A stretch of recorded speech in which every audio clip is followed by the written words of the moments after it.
Delikado raw ang Malacanang sa pagbisita ni UN Special Rapporteur Agnes Callamar sa Pilipinas nang wala raw abiso sa gobyerno.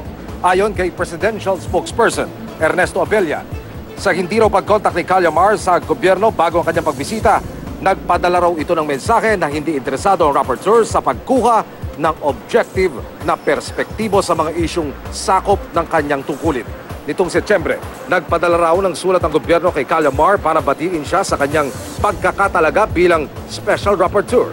Sa sulat, inimbitahan daw si Callamar na bumisita sa Pilipinas para makipagpulong sa mga opisyal ng gobyerno.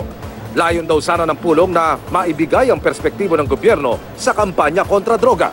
Ang hindi raw pagresponde ni Callamar sa imbitasyon ay nagpapakitang hindi magiging objective ang kanyang pag-iimbestiga sa mga alegasyon laban sa administrasyon. Nilabag din daw ni Callamar ang lahat ng protocol ng United Nations para sa mga ganitong pagbisita. Ginawa rin daw ang pagbisita sa panahong papuntang Geneva, Switzerland ang mga kinatawan ng gobyerno para makipagpulong sa mga opisyal ng UN High Commission for Human Rights bilang bahagi ng Universal Period Review sa Pilipinas sa larangan ng karapatang pantao. Ani Abella, kung sincero si Callamar sa pagtitiyak na mabibigyan ng due process ang gobyerno ng Pilipinas, dapat daw ay nasa Geneva siya para makipagpulong sa ating mga kinatawan.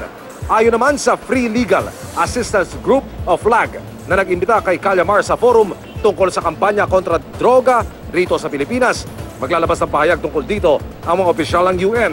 Gayunman, sa pagkakaalam daw ng FLAG, sinunod ni Callamar ang lahat ng protocols at proseso para sa kanyang pagbisita.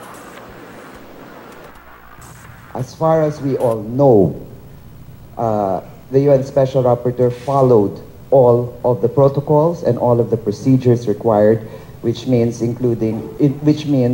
informing the Philippine government, contrary to what is listed on the statement.